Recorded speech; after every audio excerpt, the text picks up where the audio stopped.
Awesome. Welcome to the Sound Off, Cindy Freedman. It's so fun to have you on here. Everyone's going to learn why, but it's been a minute since I've seen you in person. So this is the closest it gets for now. Welcome. Well, thank you. And Swim Angelfish holds a close place in their heart for you and your family, and particularly Joey. So we're really excited to be here. It feels a little bit like a family reunion. I'm not going to lie. So before we get into all that good stuff, though, let's start by putting you on the spot. A lot of our folks listening are folks who know you. I asked you, as I always do, our guests to be prepared to share your superpower, your kind of super secret sauce, something that is uniquely yours, and maybe it would be surprising to folks to learn about you. So, what you got? Well, I grew up in Minnesota, and there's a little thing that we all did how we got to school is we rode our unicycles. No way. Oh, wait a minute. It's all starting to make sense now. There were about 20 of us on our block, and we would ride our unicycles to school daily from like third grade to like seventh, I think. No one's ever said anything like that before, Cindy. That is I also play the accordion. Okay, so two superpowers. Is that like a Minnesotan thing? Like, did you pick that up as a kid? Was that like a band option? You betcha, don't you know, it was a Minnesota thing. Oh my gosh, that's awesome. Thank you so much for sharing that. But the unicycle thing makes so much sense because you have made a life's work of really connecting people, especially special people like our Josephine, to their minds and bodies and literally navigating the world. So I'm excited to get into this conversation. Let's, for everybody's sake, everyone who's listening, let's start from the beginning. Let's go back in time to when we first met. Yeah, so I had the pleasure as Aileen and I are an occupational and physical therapy team, and we met in 2000, and 27 years later, we're still together, which is business-wise pretty rare. And we had the opportunity to swim with Josephine and not only help her with water safety, but then even promote some social skills in the water with friends, which is anybody here that's swimming, it is a pretty good place to be regulated and allows opportunity for an even playing field for social interaction, safety, exercise. And so I don't even know when that was. Was it maybe like 2005? It would have been maybe 2008, maybe 2008. Yeah. But we have such spectacular memories. It was really kind of a family thing. You know, anybody who has to take their kid to OT or PT or ABA or speech or any of those services, it's challenging as a family. It's like one more thing on top of soccer practice and other things. And it's always a lot. We were constantly, in the car driving somewhere. But what was so cool about our experience with Swim Angelfish and this whole, water therapy experience was that our whole family could enjoy it. So, mom, dad, siblings, all came with their swim gear, and, Joey's sisters enjoyed pool time. And I love the point that you made about how the water, the pool, of course, we're there for some very specific OT-PT objectives. But the reality is that while we were doing all those things, it was just a wonderful opportunity to build social skills and some of the eye contact work that, that you guys were able to achieve with Joey and some of her peers. It was really, really special. So it's been a pleasure to follow Swim Angelfish and all the work that you're doing, specifically in the Northeast, but you guys are kind of branching out a little bit too, right? Yeah, we developed an adaptive swim training in 2009, and we actually now have aquatic therapy, adaptive swim, and online and professional training, consulting. And believe it or not, Michele, there's adaptive swimmers for every state and 22 different countries. So the families can get something more than somebody just hanging over a barbell, or they can kind of make the impossible possible because they have the tools and the strategies developed by Aileen and I on an online platform so that the swimmer's happier, the parent's happier, and the child is actually happier because somebody understands their movements. And so, yeah, Aileen and I have grown immensely in our ability to offer everyone to be able to achieve some of the things that little Joey got to achieve. And I just have the best memories. And I hope people watching will be able to maybe see that little video clip of Joey falling in the pool and being on her noodle. And she touched all of our hearts at Swim Angelfish for sure. That is so awesome. Yeah, she's still representing in video footage for sure. So folks who visit your website can see her in action and literally kind of experience what we experienced as a family and what she benefited from so greatly. As a mom, one of the big boxes for me to check was, of course, safety. And, that hasn't changed. I'm like a lifelong safety nerd and have taken a lot of our hard lessons learned and poured them into this mission at Safe and Sound Schools. So I want to kind of pivot our conversation in the direction of safety, because you mentioned a couple different streams, right, within your body of work with Aileen, with adaptive swim, water therapy or aquatic therapy. Talk about those 3 streams, if you will, and just kind of define them for us. And then let's really hone in on the importance of the adaptive swim and the connection to safety. And we'll kind of continue to peel the onion from there. I love the way that you're talking about that. And I think your organization is unbelievable and so appreciative to be a part of it. And we actually have so many absolutely free things for your schools. We have aquatic therapy, so that might be occupational therapy, physical therapy, rec therapy, and parents might be seeking out that specific therapy in the water. And so we do training from an OTPT perspective to strengthen anybody that's listening to this that's interested in aquatic therapy and how it might benefit their child with their unique needs. And then we took that a step further in 2009 because people wanted to learn to swim, but when they went to the local YMCAs or the franchise swim schools or the Boys and Girls Club, they would come back to us and say, they don't know how to teach my child. And parents didn't want therapy anymore. They really wanted swim skills. Yeah. So we were able to create the Adaptive Swim Whispers, which is now a certification. It's multi-level.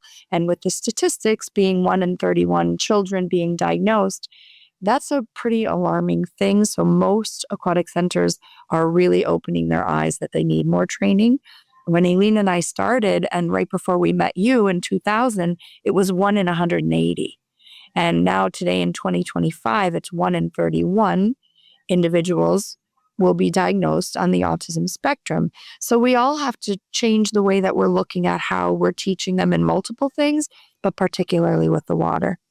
And how this relates to schools is so close to my heart lately because we were given the Lifesaver of the Year award by National Drowning Prevention. We have so many different layers of people coming for information and knowledge. We actually have a school here in Salem, New Hampshire. Michele, believe it or not, this is going to be their 4th year. They bus 16 kids who happen to have nonverbal autism, and they actually use our free resources to help the caregivers. And then we have 2 adaptive swim whisper instructors, and they come 14 times.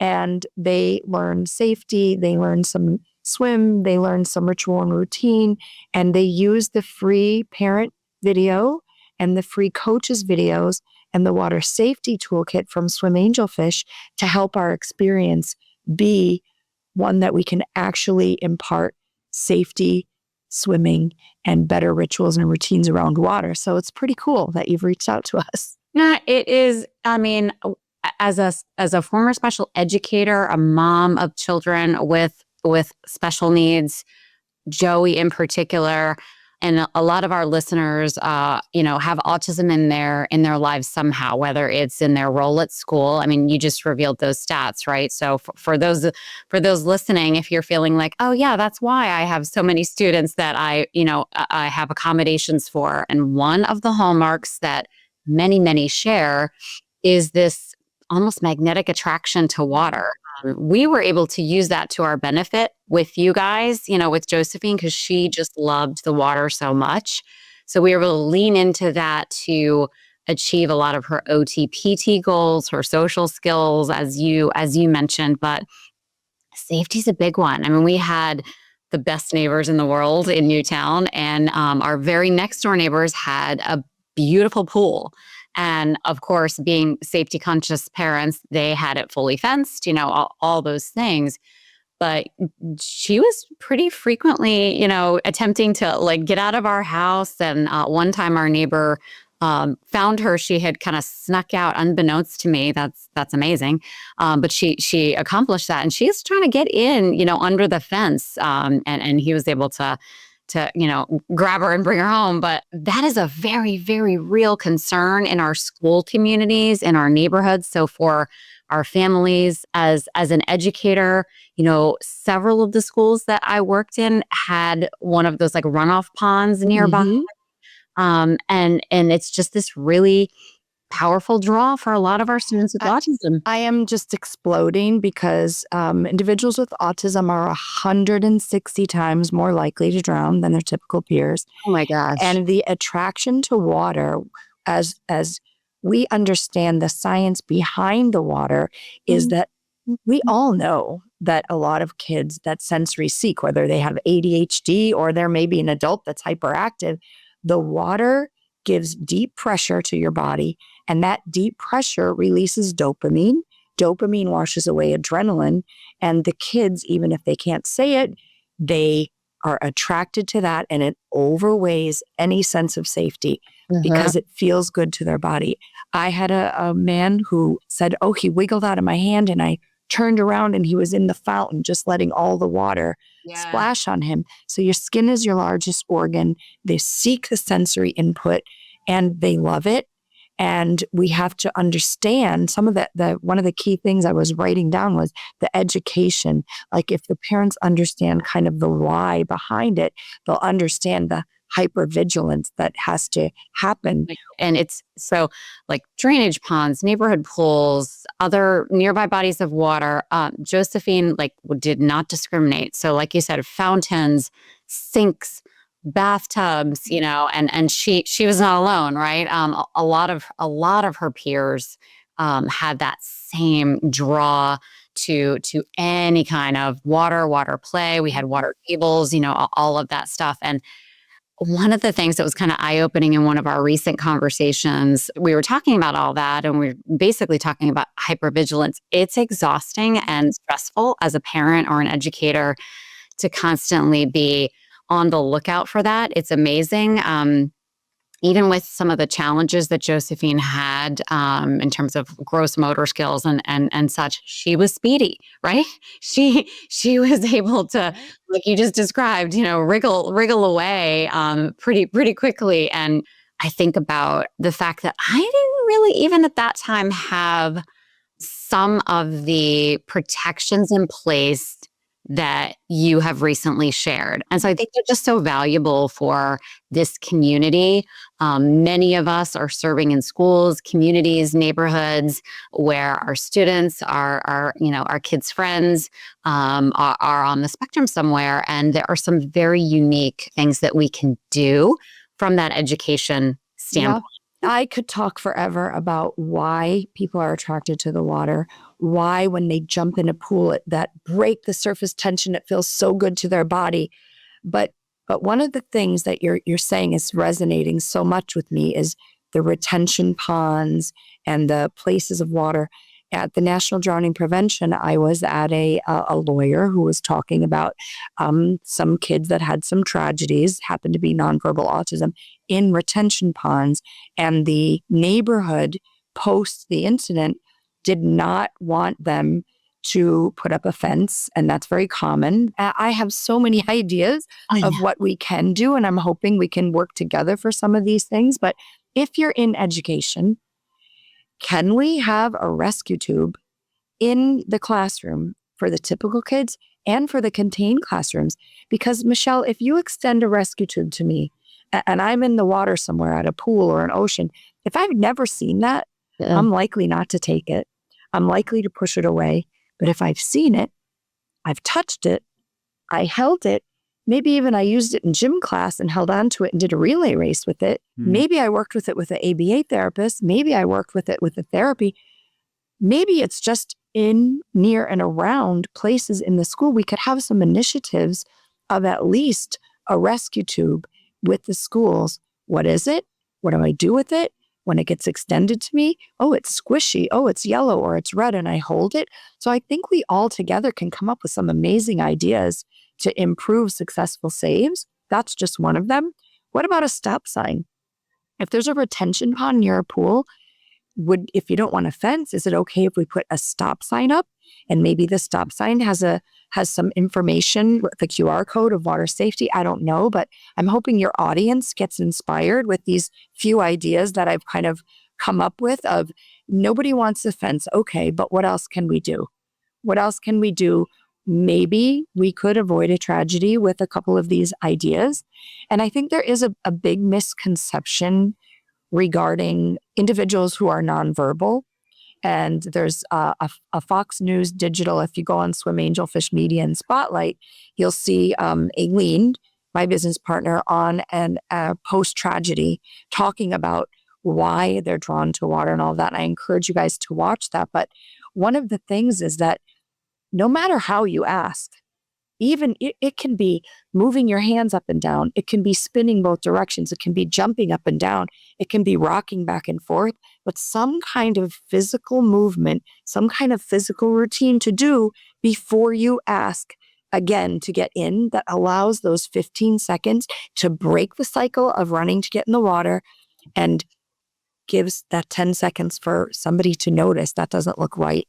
That child is near the pond or the pool, and it gives somebody time to grab the child. So I do think that we have some challenges and we have some obstacles and some of the misperceptions, but I do think we have resources and tools to overcome some of that. But a lot of people, Michele, don't know about them. We only launched our water safety toolkit 2 years ago.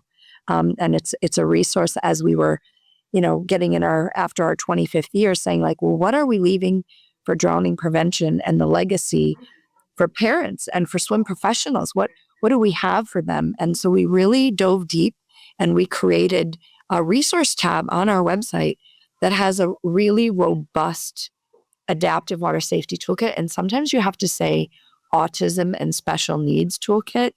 Sometimes adaptive toolkit isn't what somebody needs to hear. Yeah. They need to hear, is Joey highly attracted to the water? And are you nervous of her in year-round water? Yes. And that mind blows you to, oh my God, yes, I need to read this, because parents are overwhelmed. Yeah. And also, like, it's kind of professional lingo, let's be honest, right? To call it like adaptive is, that's the vernacular of OTs and PTs and maybe some SLPs. So a lot of us ordinary parents or educators might not be making the connection as to what that is. But I want to kind of unpack some of those ideas, starting with asking for permission, because as much of a safety nerd as I am and was specifically around water with all of my kids, I don't know that I explicitly ever included in the rules that you got to ask permission. And we didn't have a pool at home, largely because I would be one really big worry for me all the time, right? I was happy to put the kids in the car and take them to you, Cindy, but having to have that like 24-hour a day kind of worry and that magnet pulling at all of them would have been a bit too much for me. But asking permission even before you get in the bathtub or before you get to play in the water table that we had on the deck, yes, or goof off in the sink for a little bit. Those were actually rewards, right? For all of my kids. Love loved the water, loved to play with it. But asking permission for anything water related. Yeah.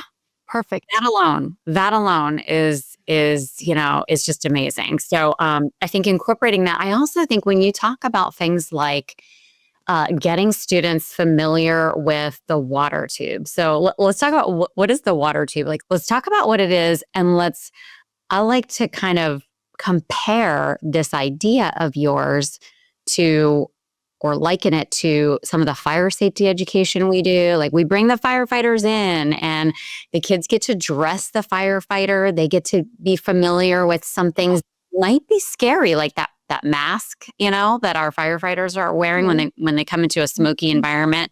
Same with the police officers, they get to climb in the cruiser and get to know it and understand that this represents safety, right?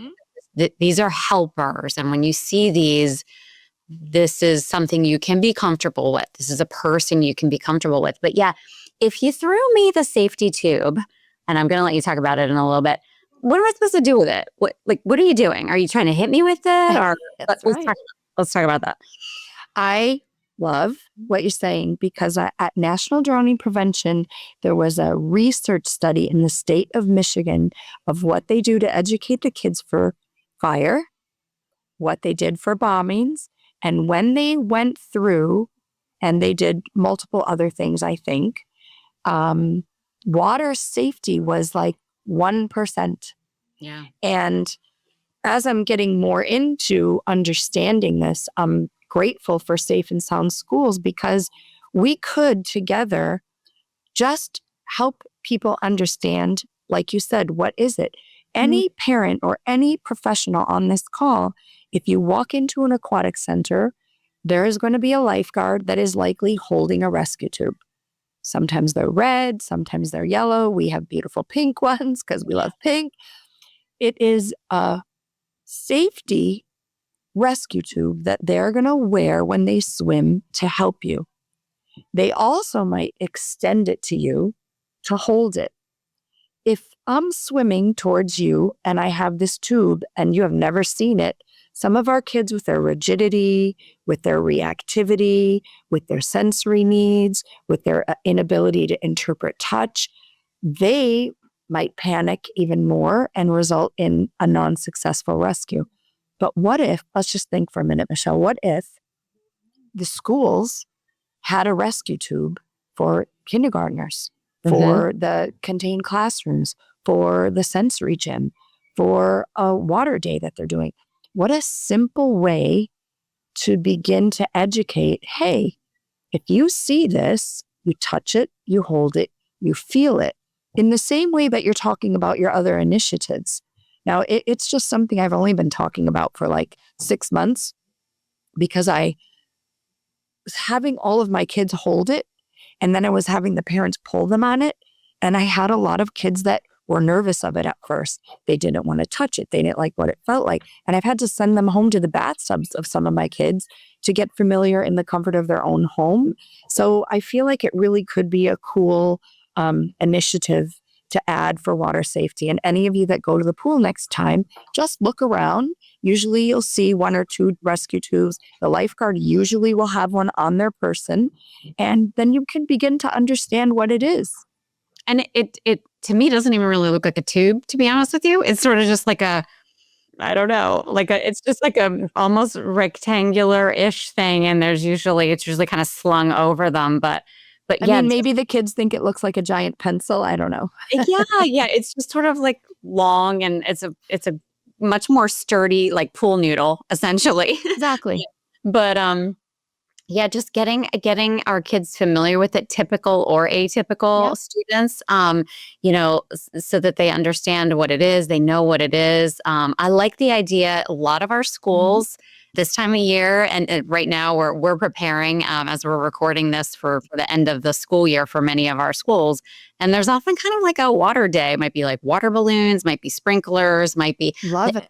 Anytime we have water, let's just have that there, let's have that be equated with safety. Like that's your safety person, whoever's designated as the water safety person or the lifeguard is just wearing that. And that's something that we recognize that they would have. We take for granted, that people are going to know what to do when you throw them a life ring or, like in a moment of panic.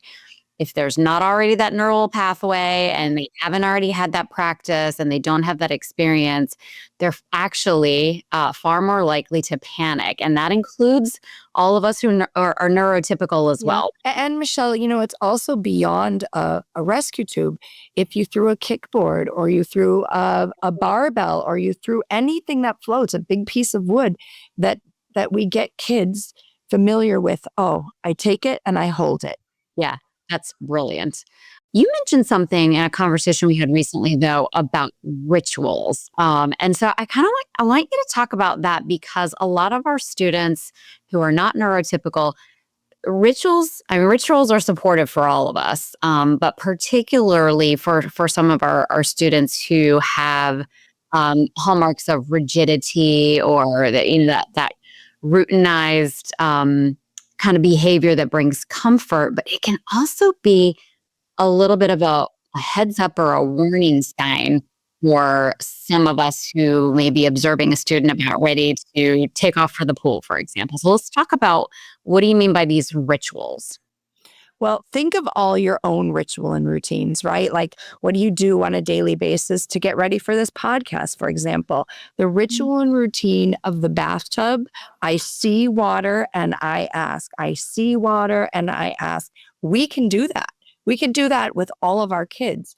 The ritual and routine around water, when you go to the lake, the pond, wherever you go, you ask twice. You ask the instructor, you ask the parent, and then making a ritual of some kind of physical routine. And actually, it's on our water safety toolkit, a video, so that when we say ritual and routine, we explain in a paragraph, but we also show you a video demonstration of what a physical routine might look like. And the key, Michele, is to make the routine really, really enticing to your particular child. So it isn't just hands in the air, touch my toes, clap my hands, ask. It's what did Josephine really like? Would she have liked to jump up and down? Did she like to say the alphabet? What is meaningful? So I had a kid the other day, he goes, I take a big breath. And then I spin around and I ask again. So it really creates the time, if they did wander to the retention pond, that somebody might notice and intervene prior to a tragedy. Yeah, 100%. Whoa, little Jimmy is laying up his towel and taking off his shoes, and he's getting ready, right? I definitely need to pay attention here. So we've already started heading in this direction, but when we talk about water safety, particularly as it relates to our school communities and then therefore our families and our communities at large, what are some of the chief challenges that you're seeing, obstacles, common misperceptions in terms of what it takes to keep our precious students safe in a water environment or near a water environment? I think really it's a lot of education. We talked about why they're attracted to the water. Mm-hmm. How do we stop that loop of that impulsivity of running to the water? They see the flickering light. They know what it's going to feel like when they get in it, whether they can say it or not. So improving education and helping also not only parents, but swim instructors and aquatic professionals. For swim instructors, advanced training is important and it's necessary, just like it is if you're going to teach a baby class. There's too many idiosyncrasies, and being able to assess, identify, and implement and discover the underlying reason why a swimmer keeps seeking the water or why somebody's so nervous to get in the water. And think about it, Michele, if you have not successfully submerged and you fall in a pool and you don't have that swim skill benchmark of submerging and coming up, you're likely to panic. So that extra layer of protection of learning to swim is critical for these individuals, and a different way of approaching them versus our traditional mechanics of learning to swim is important. And I think along with our professional training that we hope adaptive PE teachers take and swim instructors, we then went that next step further in the education to offer 6 downloadable pages that are free on a water safety toolkit, and 4 featured videos that are on that page, and then a YouTube playlist of water safety with 17 more videos kind of highlighting all of these things. Yeah, it's just brilliant. I mean, I can't say enough for the basis of all of this work, whether we're talking, water safety, physical safety, psychological safety. It's education and awareness first, right? So I love that you start there. I love that you talk about, we as the grownups and caretakers and educators are responsible for understanding the why. Without understanding the why, it's really difficult to put into place any kind of accommodations, plans, preparations that are going to be successful. I really like what you're saying, because the second box on the water safety toolkit that is absolutely free is something that we said, well, everybody says visual supervision, right? We all know we're supposed to watch our kids, yes. Right? And sometimes we're on our phone and we're like, oops, yep, and they run, and you know that you need to be hypervigilant. But what goes beyond visual supervision for our population of individuals with ADHD and probably autism is that monitor and intervene. If your child is going underwater and they're excessively drinking the water, we have to teach you and educate you how dangerous that is. You can pass out underwater. And the parents are so happy their child's enjoying something. Yes. They're enjoying going up. They're enjoying going to the bottom. The deeper they go, maybe they're under 15 seconds, 30 seconds. But now they keep doing that, and it's been a half an hour. And after half an hour, now it becomes a critically dangerous situation. But the parents don't know that. They just know the child loves going to the bottom of the pool. So monitor and intervene teaches parents, something could happen if they keep doing that. That's why they have signs. Next time you go to a pool, I challenge you, look at the pool and see if they have a sign that says no underwater breath holding. And these signs are in place because swim teams used to go underwater for a long time, practice their breath holding, but some elite swimmers would pass out underwater.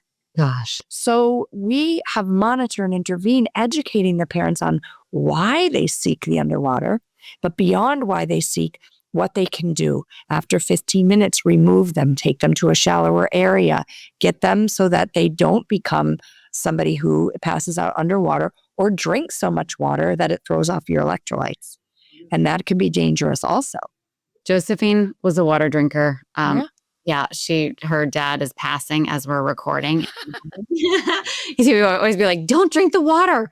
Excessive drinking is a roadblock in the online adaptive swim whisper certification, and we give multiple strategies to address that. And if anybody is listening, they just want one free tip.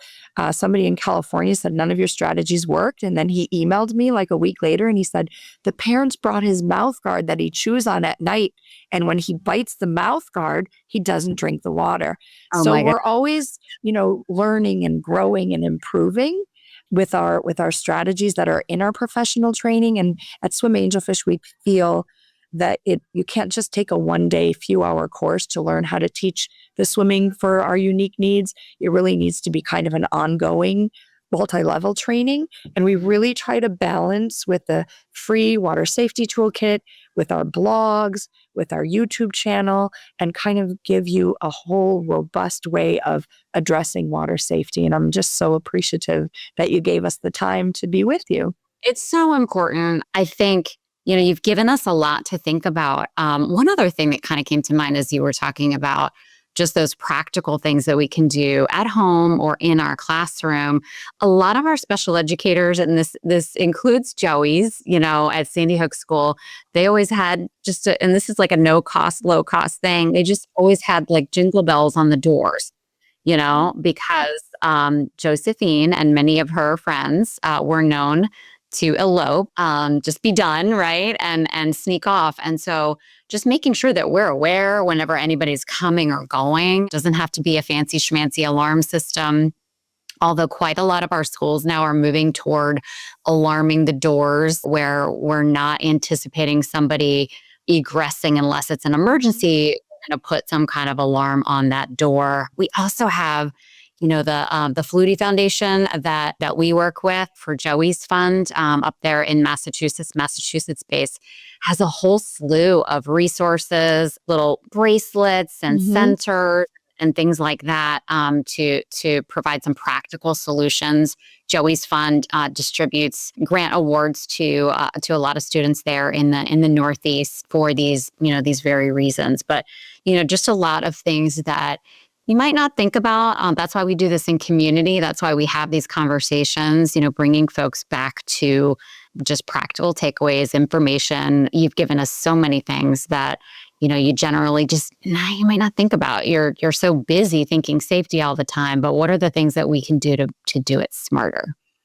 Well, I am really appreciative that we were on this. I hope we will see you again. I have all kinds of more things to share. And if you're interested in swimming and autism, the Swim Angelfish YouTube channel has 3 Swim Whisper stories on swim success.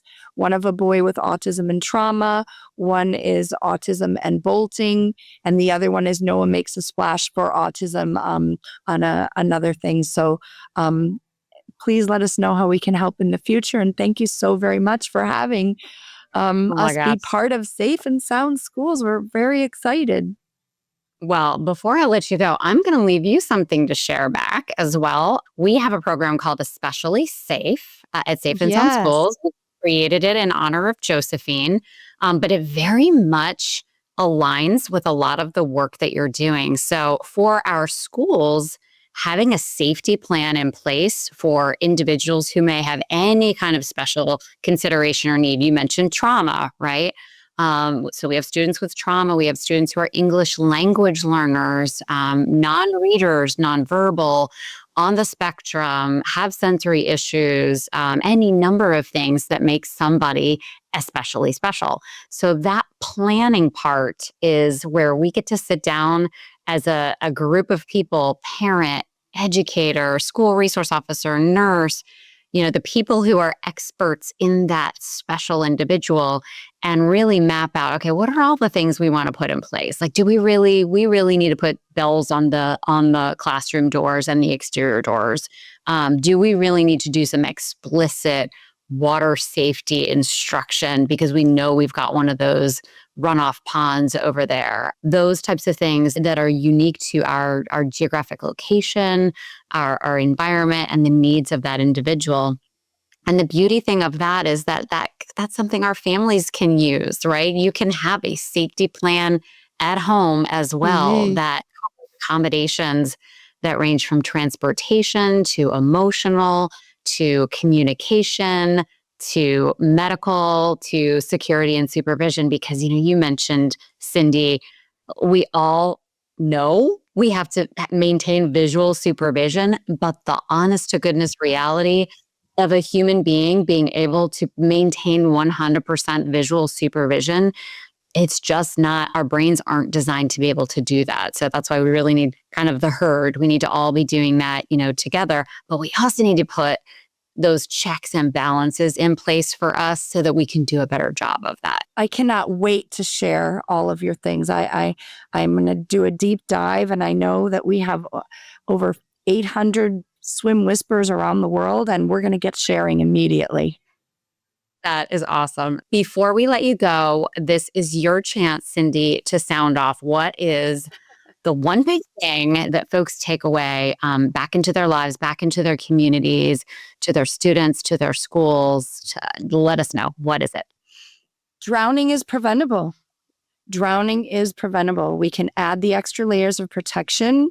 We can talk with each other, and we can implement these strategies, and we are going to make a difference together. Well said. Just like a quick drop the mic moment too. You did that beautifully and succinctly. This has been amazing. This has been the Sound Off with Cindy Freedman. Thank you so much to Swim Angelfish for being a part of our lives and our work at Safe and Sound.